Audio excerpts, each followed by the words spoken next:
hit the record button right now.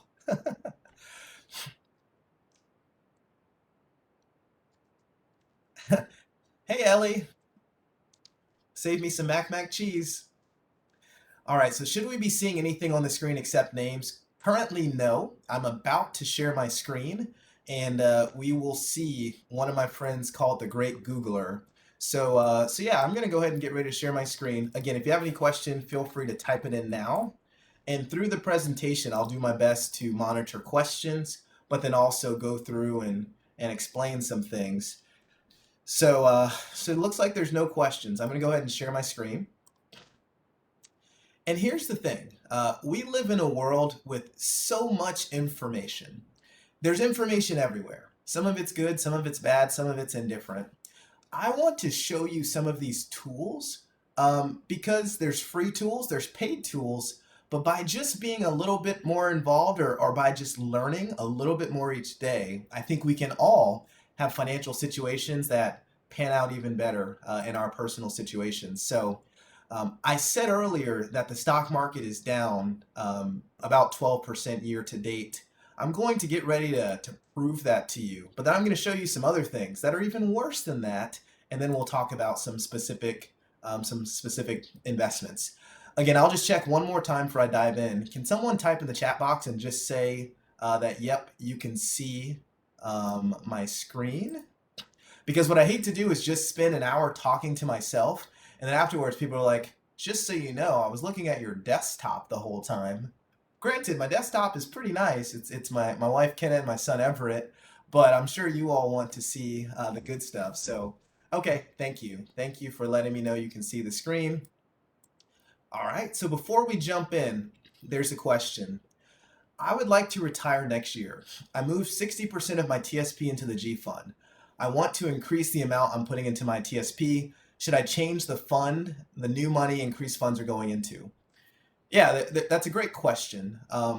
So in general, we want to be cautious about having our money. And sorry, the clouds are doing a trick, so the lighting's changing a little bit. We want to be cautious about having too much money in a place that's super safe. But when you're about to retire or have a big life change, doing that temporarily, that can be a good strategy. So the short answer, should you take your new money that's going in and invest it into some more aggressive things? I would say yes.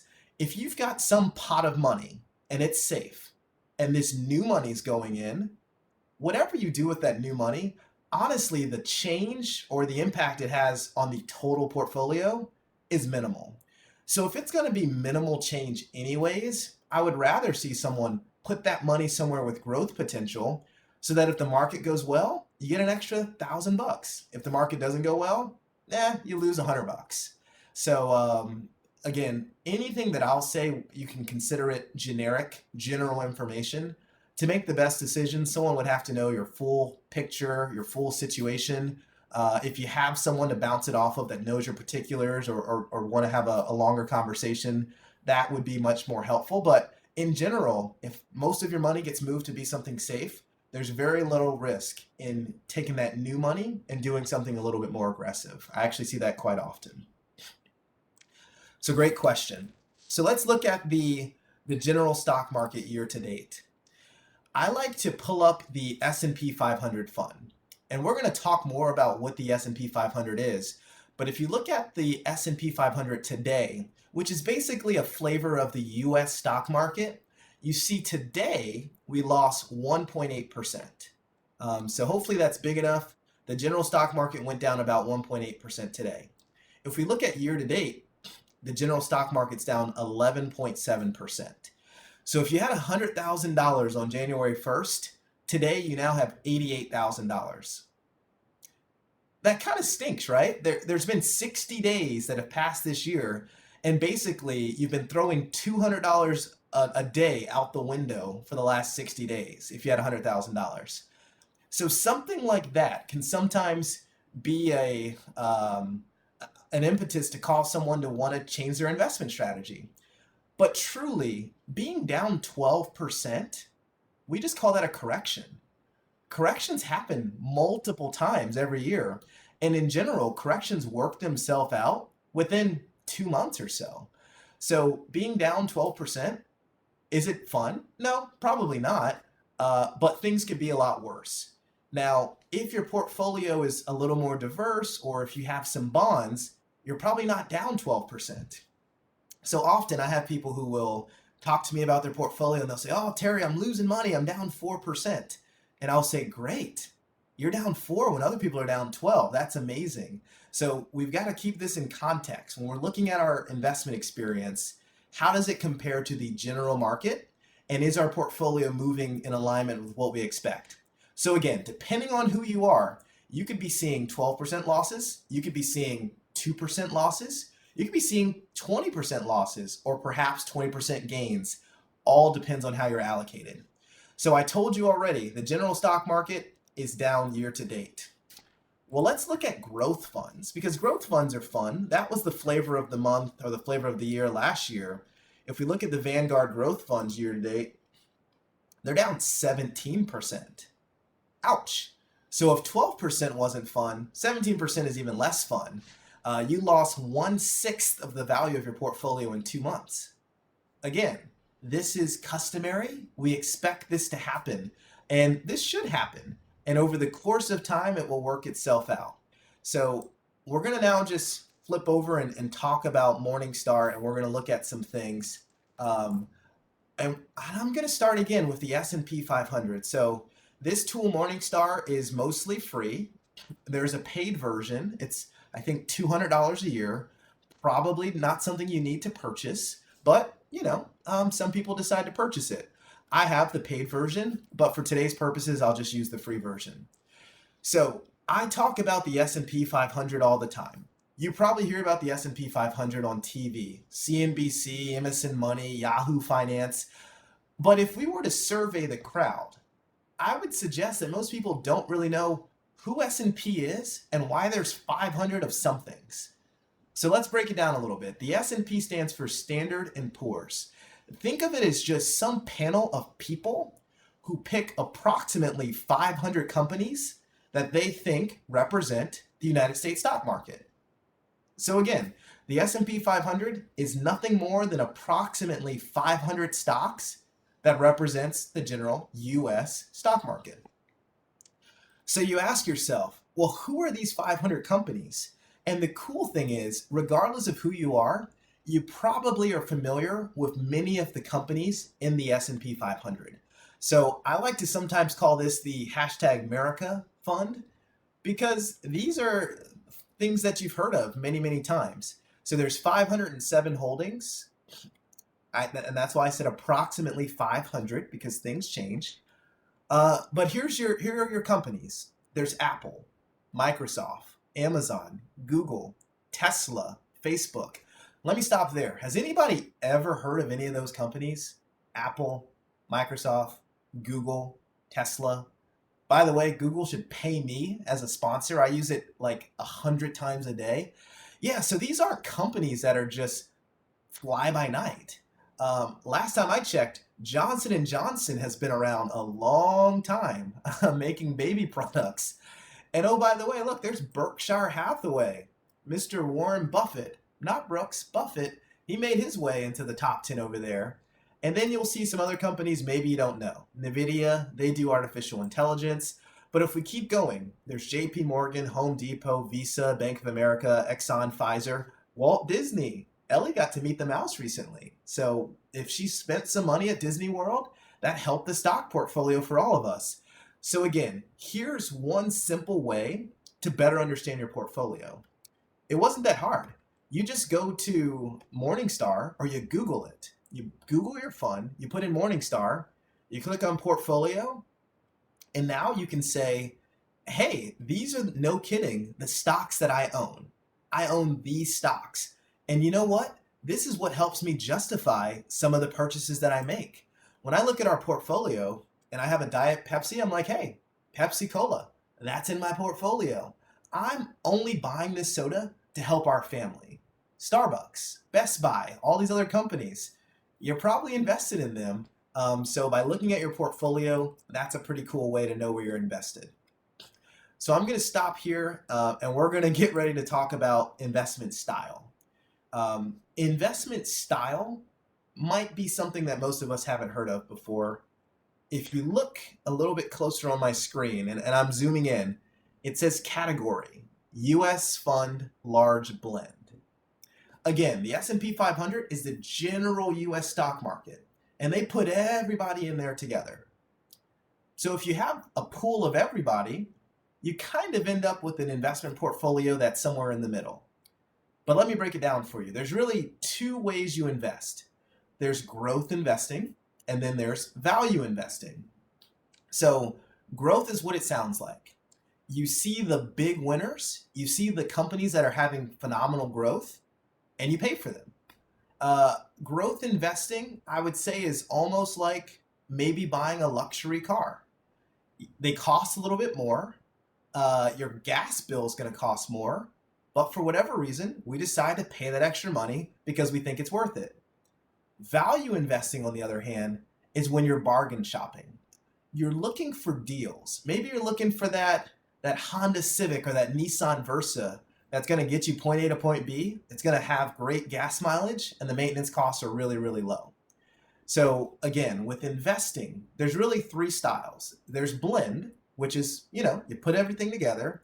There's value, which is when you're bargain hunting. And then there's growth, when you sometimes pay a premium, but you're paying a premium because you know that what you're investing in is going to make more money. So let me give you an example. Let's talk about Tesla. And before I pull up Tesla, I want to see what you all think. Do you think Tesla is a growth stock, a value stock, or a blend stock? So I'll wait a minute. Do you think Tesla is a growth stock, a value, or a blend? Okay, one vote for growth. All right, one vote for value. We need a third person to break the tie. Another vote for growth. Let me go ahead and end the suspense. Tesla is a growth fund. Today it's a loss fund. I mean, it's down 7%. And year to date, it's down 36%. So spoiler alert, if you were ever planning to buy Tesla, this might not be a bad time to buy it. It's down 36%. And since the stock market closed today, it's down another 1.3. So shares are on sale. You're exactly correct. So this is how we know Tesla is a growth fund. Look at the 5-year trend. In 2018, you could have bought Tesla for $62 a share.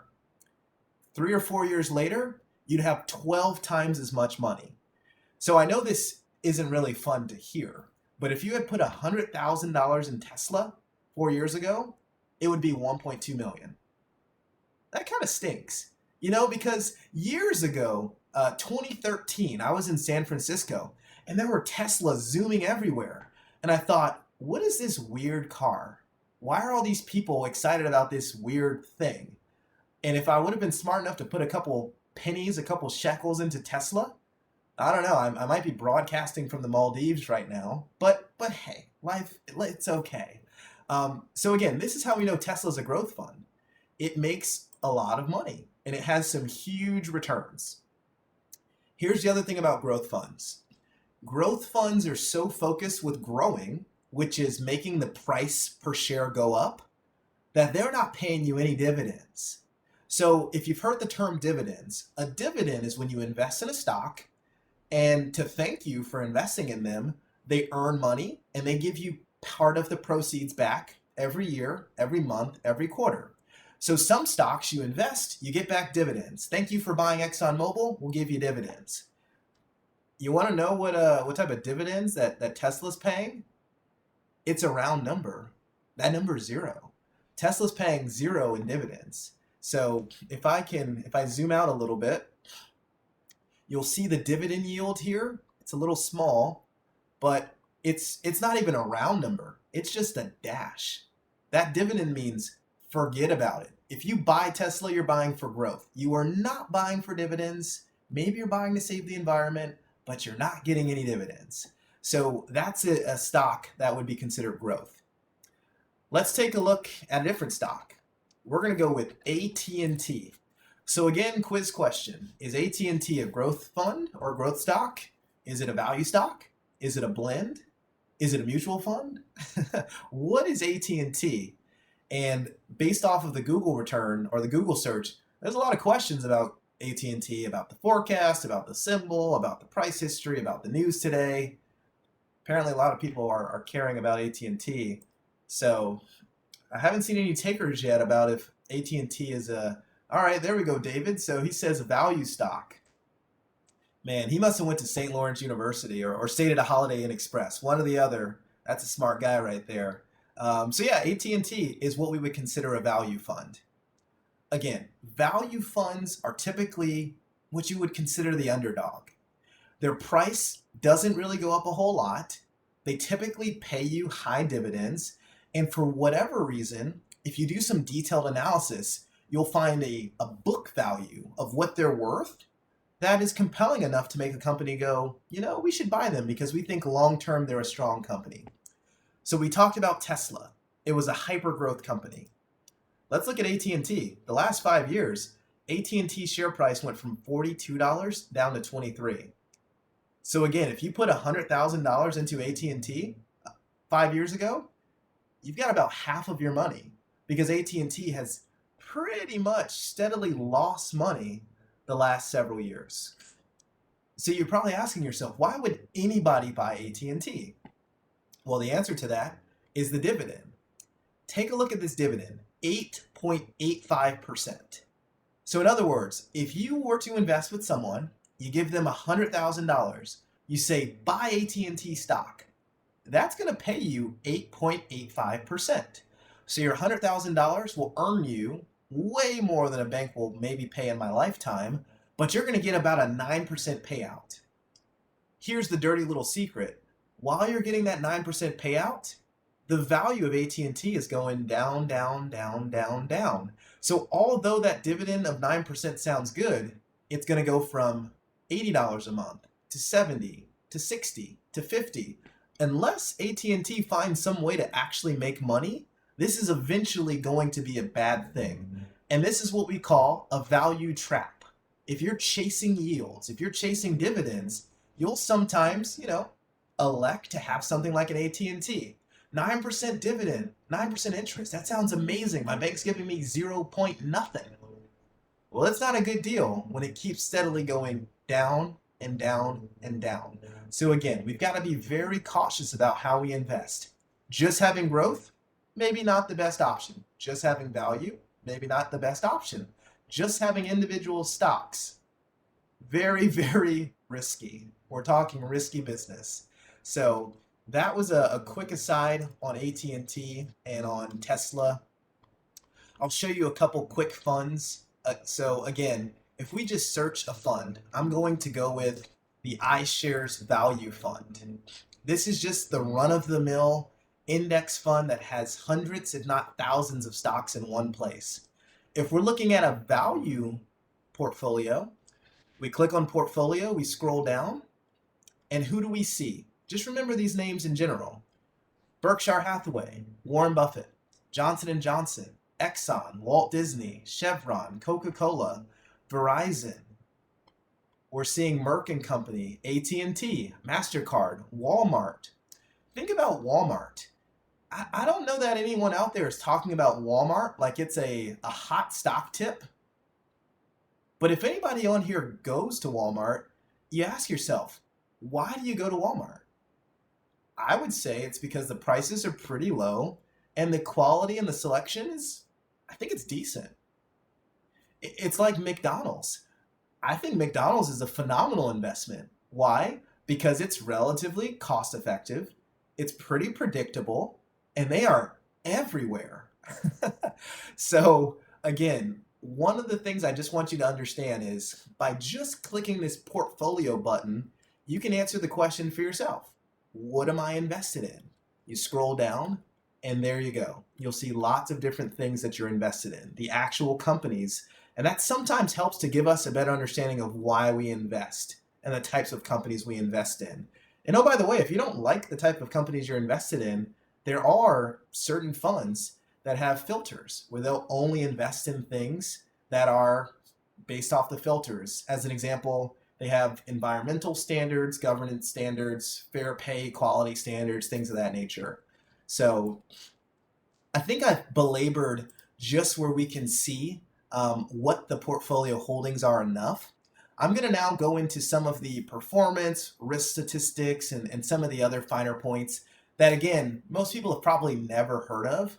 I didn't hear of this stuff in school because it wasn't taught in school. So I'm just going to go back to the S&P 500 again. I like using this because it's just the general stock market.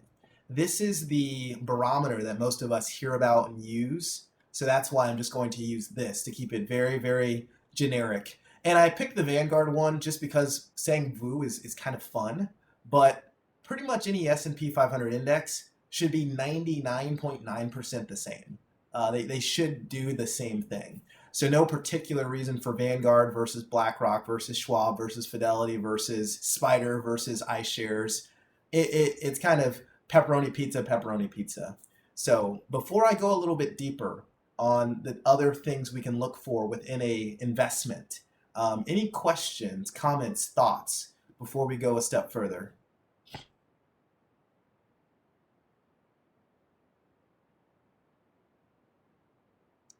And I'm just looking over at the chat box. Seems like we're okay.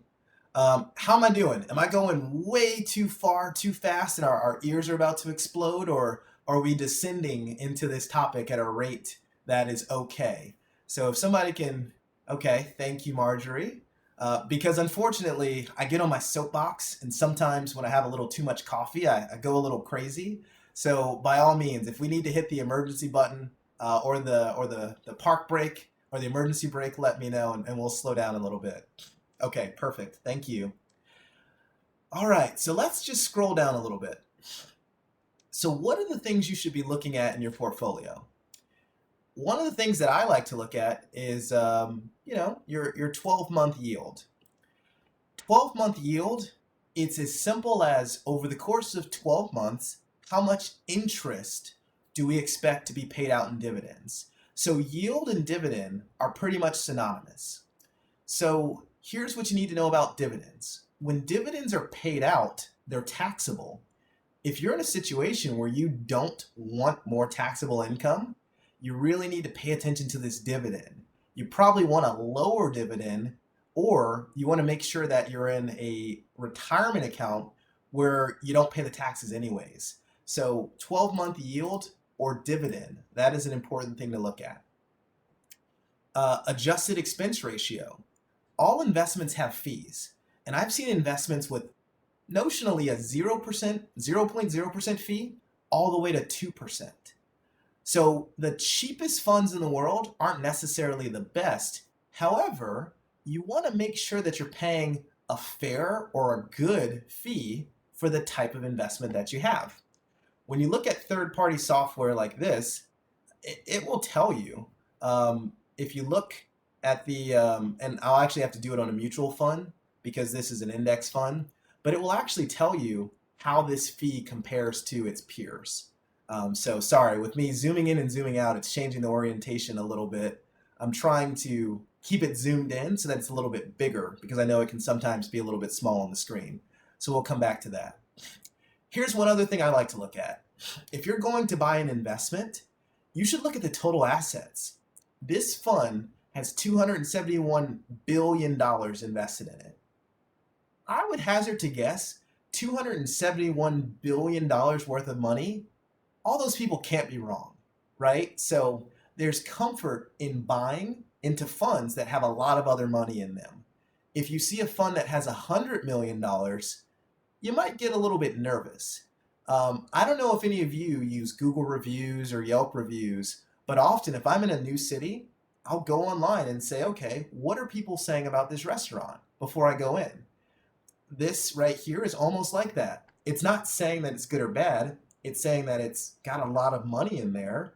And assuming all of us want to make money and not lose money, the money's probably in there for a good reason. So again, total assets, that's something really small, but important to look at. We will spend about 4 seconds. Okay. Yep, because I'm zoomed in, I'm going to have to just go to the other tab. So here's another tab that's important. Let's talk about performance. Again, investing is a long-term commitment. It's like running a marathon. In that 26.2 miles, a lot can happen. There can be good scenery, bad scenery. You can have a shoelace come untied. You can trip over a rock. Your favorite song can come on at some point. Maybe a song you don't like comes on. But you got to keep your mind on that long time horizon and that long time frame. So, whenever we're looking at performance or how an investment has done, the propensity for humans is something called recency bias. Recency bias is the thing that's happened most recently is what paints our whole picture. So if we look at this picture, the last 10 years, the market's been going up, up, up, up, mostly up. The last 2 months or so, it's been going down. And that's all people are talking about. So again, year to date, some of these funds are down. But if we scroll down and we look for the 5-year returns, which again, I may have to zoom out. There we go. And sorry if this is a little bit small, but on the 5-year return, we're looking closer to 15% annualized return. 10 years, we're looking closer to 14%. So here's something that's really interesting. When we're building retirement plans for folks, we're assuming that they're going to earn a rate of return of maybe 5, 6, 7%, because that's what the economists are telling us we should expect going forward. So if the economists are saying we expect 7% on average going forward for the next 10 years, and we're looking at historical data that shows the last 10 years we've averaged 14%, that's a big drop off. That's a very big difference from what we've seen versus what we expect. If you think back a little further than 10 years ago, that was the financial crisis, 2007, 2008, where we thought that everything was going completely the wrong direction. So that's why we always have to be appreciative of the returns, of the success, of the growth that we're seeing now.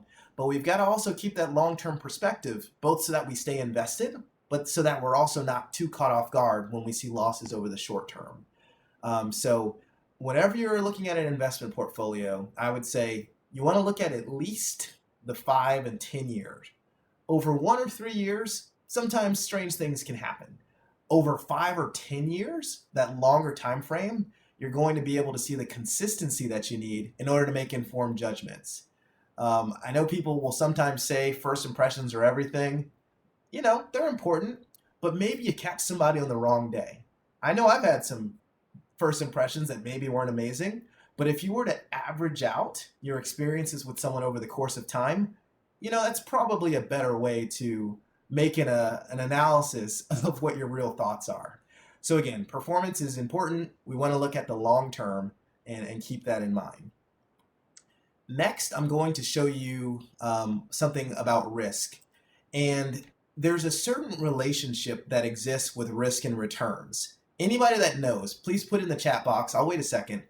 But risk has a certain relationship with return. The more risk we take, what happens in general to our returns?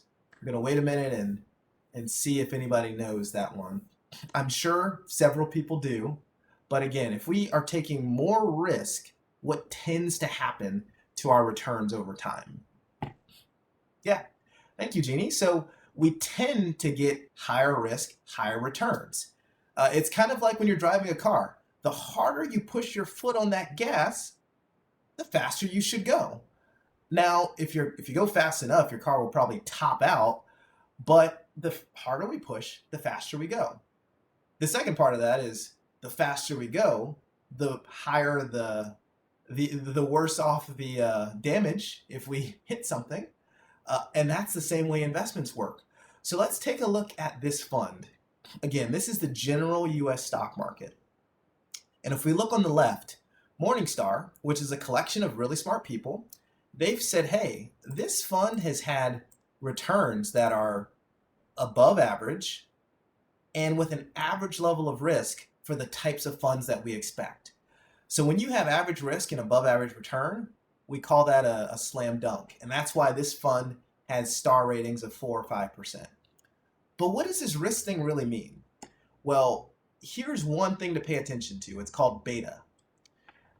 Now, this has nothing to do with sororities, fraternities. Nothing to do with multivariable calculus. I promise you, we're not going to go down that rabbit hole. Yes, I did linear algebra. No, I don't remember any of it. But let's just focus on beta for a minute. Beta is a risk statistic that tells you how your portfolio will perform relative to something you're comparing it to. So if you look at this particular investment, I told you earlier, the S&P 500 represents the general stock market. So the beta for this is a 1. That's because the S&P and the general stock market are synonymous. They're the same thing. But let's say we had a different investment with a beta of 80. What that means is, in general, that beta is 80% the stock market. So if the stock market goes down 20%, this other portfolio should only go down 80% of that, which is 16. The other side of that is also correct. If the stock market goes up 10%, then the other investment should only go up 8%. So to keep it simple, beta is a percentage of magnitude. If your beta for your investment portfolio is 1, that means you're going to get exactly what the market has to bear. If your beta is more than 1, you're going to earn more and potentially lose more. If it's below 1, you're going to earn less and potentially lose less. So again, beta is just an order of magnitude. So 1 means average. That's the market rate. Plus or minus means higher risk or lower risk. I have some people who really want to take more risks so they can earn more money over the long term. We're looking to get more beta. How do we get more beta? We have other people who want to minimize the beta because if the market melts down, they don't feel like they have the years to make all the money back. We're looking for a lower beta there. So again, beta just shows you the baseline. If it's above 1, higher risk than average. Below 1, lower risk than average. And beta is going to be dependent upon what you're comparing it to. The beta of an apple and the beta of an orange are different. The beta of the US stock market or the international are different. The beta for a bond versus a stock are different. So that's just one way that you can compare like things. Here's a way you can compare things that are not like, and it's called standard deviation. So this is an interesting one.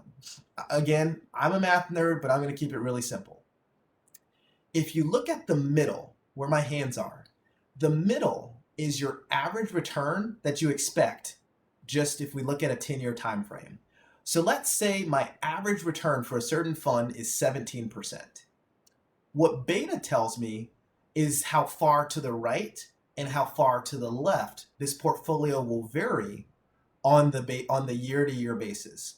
So simple example, 67% of the time, your portfolio is going to go 1 standard deviation right, 1 standard deviation left. So in practical terms, if your average return is 17, 67% of the time, you expect your portfolio to be somewhere between 0 and 34%. Now, again, if we're going back to that middle and we go 2 standard deviations left and 2 to the right, we're then going to go 17.5 times 2 plus the 17 and minus. Long story short, instead of having our portfolio between 0 and 34%, now we're between negative 17 and positive 51. This is exactly how standard deviation works. So if I were to look at anybody's portfolio and see where their middle ground is and look at their standard deviation, I can say, hey, with 95% historical confidence, we expect your portfolio to go somewhere between negative 20 and positive 30 within the next 6 months. Now, outside of those 2 standard deviations, there's only 5% left. Those are what we consider black swan events. These are the things that nobody can expect or nobody can plan for. COVID-19, black swan event. The market went really negative and then it went really positive. The financial crisis, the dot-com bubble, all these bad things that happen, black swan event. To be completely honest, US Treasury bonds are currently in black swan territory. I've had really, really conservative client portfolios that have lost like 2% the last year, and that's the biggest loss we've seen in 30 years. So losing 2% is not that bad, but still, it's outside of the 95% confidence interval to where we know we're living in strange times. And it's strange because of COVID, interest rates went to pretty much 0, and then they had to go back up. So all these things are really tied together. And standard deviation is one simple way you can compare a stock to a mutual fund. You can compare a bond portfolio to a stock. You can compare pretty much anything that you want to compare. So I'm going to pull up one other program just to hammer this point home one step further. Unfortunately, my taskbar is exactly in the way of what I want to do, so I'm going to try to type it just below. So if you give me about 1 second, I'm going to pull it up.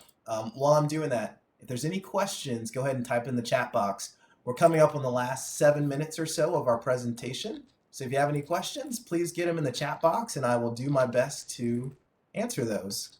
But I wanted to just show you a real life scenario where we can take a look at, in real time, in real life, how the standard deviation is different. So I'm going to resume sharing. Can somebody just let me know, can you see again VU where it says risk 74? Is that on the screen? Okay, perfect, thank you. So we have this tool, and a lot of people have this tool. It's not cheap, but we pay for it, where any investment, you pop it in and it tells us the risk number. And it grades it from 0, very low risk, to 99, very high risk. So if we look at the general stock market, that's considered a 74 risk. And if we look at the standard deviation, it says 18.3%. So again, let's just say the level of returns to the left and to the right is this big. When we look at the general stock market, it's 18%. The other day, someone asked me about buying Tesla, and they said, how much riskier is Tesla than the general stock market? Well, the general stock market is a 74, Tesla's a 99. The standard deviation for Tesla is 77%. So if the general stock market's like this, Tesla's like that. So if you want an appetite for risk and you want to buy Tesla, just know that the wins and the losses is going to be a magnitude of 4 to 5 times higher than the general stock market. Just take a look at the 6-month confidence interval. The really smart people who are not named Terry or anybody else at IWB, they say, hey, in the next 6 months, we expect Tesla to go somewhere between losing 80% value or gaining 99% value. It's either going to double or get split in half, worse than half. So again, when you think about your goals and your situation and what you want to invest in, at certain points, buying Tesla is phenomenal. I'll tell you the truth. We bought Tesla. It went up, we sold it, and we put a new roof on our house. Thank you, Elon Musk. Again, we are willing to take certain risks with certain pots of money, but believe me when I tell you, it is scary sometimes what happens with these stocks. One of my favorite stocks is Redfin. And I only say I like Redfin, one, because there's all these Redfin signs all over DC. We used to bike around and we'd see Redfin signs. But also, Redfin once made us a bunch of money. Look at the 1-year return. Redfin's down 75%. Yikes. And I'll tell you the truth, spoiler alert, I personally own Redfin stock, and I've been in mourning for months. Again, it could have a 78% return, but they were right. It lost 76% the last 6 months. No, not a good thing. So just wanted to quickly show you this tool to really go a little further on the point with how important standard deviation is, because standard deviation gives you an idea of the magnitude of gains or losses you could potentially see when it comes to your stocks. So I'm going to go back to Morningstar. I'll see if there's any other very important things to share, and if so, we'll touch on those and then we're going to wrap up. There is a question. What are your thoughts on the upcoming Google split? Stock splits are funny. Here's the bottom line. When a stock splits, it does not materially change the value of the company. So a stock splitting is like you bake a pizza and you cut it into 10 slices versus 20 slices. You haven't materially changed the pizza. You've just made it easier to eat twice as many slices, but get the same caloric intake. So what are my thoughts on the Google stock split? it does not change the value of Google. If you think Google's a buy now, it's the same buy later. The only reason a stock split is good is it gives the appearance that you're getting more bang for your buck, which can sometimes lead to an influx of more people buying it, which can push the price up. So again, Google stock splitting from 20 to 1. That's like instead of getting a 20-ounce drink at Starbucks for $1, they say, hey, we'll give you a 5-ounce drink for 25 cents. It's the same thing. It's half a dozen versus 6. So it's really creative marketing, and it works well. In general, like Tesla, Amazon, companies, Apple, Microsoft, companies split, Facebook, and their prices go up. It's a bit of a sleight of hand. I think it's great. It makes things appear more affordable, but in general, no, it doesn't change the value of a stock. So great question. I'm all for it. It makes it look cheaper. And when things look cheaper, we buy more. And when you buy more, it makes the stock price go up. And Google's in probably most of our portfolios anyways. So I think that's a good overview of some of the things that are important to look at. I'll just pop back to this screen really quick, and I'm going to keep it zoomed out just so you can see the full effect. I'm not suggesting that anyone out there should go out and try to become a Morningstar expert. I am suggesting or informing you that there are free tools out there that can help you become a little bit more informed. And it's also just helpful to know a little bit about your funds. So maybe you can ask good questions. Maybe you can feel more empowered with your current financial strategies, and that will help you to really take ownership of it. Maybe you decide to invest more, and that helps your family over the long run. So the last thing I just wanted to show, under portfolio, I skipped to the bottom and I went to the holdings. But at the top, it can show you the style box. The left side's value, the right side's growth. The bottom is small companies. The top is the mega large companies. So by just looking at this chart, I can tell you exactly what we expect to happen for someone's portfolio. By looking to the left, I can see it's 98% United States. If your portfolio is 98% United States, you got to think about it. Should you put all your eggs into the United States, or should you maybe spread the love across some of the other developed markets and maybe even the smaller countries? I don't know, something for you to think about. So can we help clients find good ESG investments? Absolutely. We have access to whatever good stuff is out there. There are some good ESG, environmental, societal, and governance stocks out there that perform very, very well. So if that's something that you're interested in, we can absolutely talk about that. Question, why don't you recommend individual stocks? If a person has the risk appetite, absolutely nothing wrong with buying individual stocks. I own individual stocks. I work with people that have individual stocks. In general, most of us can reach our goals and we're more comfortable owning buckets of stocks like mutual funds or index funds or ETFs. But it's not that I don't recommend individual stocks. In general, human beings are a bit risk averse, especially with money. So that's why, in general, most people don't have individual stocks. But again, if a person has the risk appetite or the desire, absolutely nothing wrong with having individual stocks and wrapping that into your overall strategy. Perfectly fine. So that is all with Morningstar. We are at about time. If there's any questions, feel free to let me know. I'm going to just say one last thing, and if there's any questions, I'll answer them. Here's the last thing I wanted to mention as a caveat. Again, there's a relationship between risk and return. The more risk you take, the more return you should make. However, there's something called diminishing marginal returns. Diminishing marginal returns is an economic nerd way of saying for every additional unit of risk, you get a lower and lower amount of investment returns. Think of it this way. If you're really hungry and you eat one slice of pizza, that slice of pizza is amazing. You're so happy you ate it. You eat 6 more slices of pizzas. By the 7th slice, you're kind of in that mode where you're like, well, why did I eat 7 slices of pizza? You feel remorseful. You're like, why did I do that? And that's because of diminishing marginal returns. When you're hungry, that first slice makes a big difference. That second slice still makes a pretty big difference. But as you have more slices of pizza, the effect is less noticeable.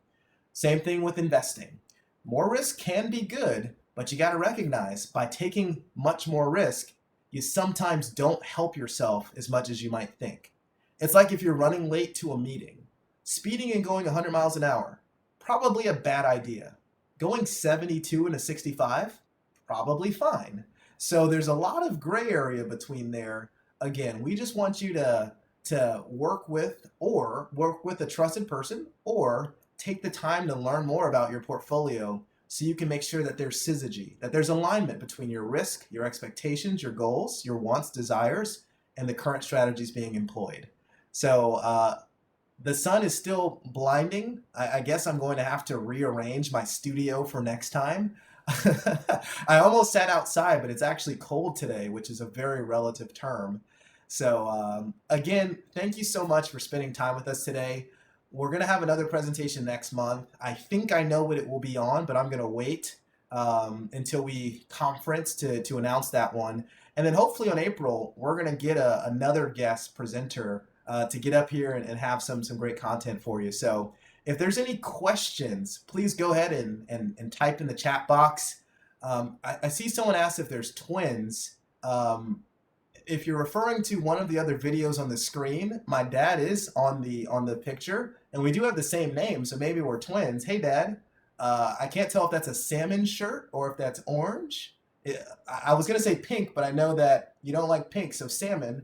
Um, but as always, we appreciate everybody logging in. If you have any questions, type them in the chat box. I'll stick around to answer questions, but otherwise, as always, we appreciate you spending time with us. Thank you for being here. If it weren't for you all tuning in, I'd have nothing to do the last hour, and that would be sad. So again, I'll stick by for questions. If there are none, thank you. Have a great day.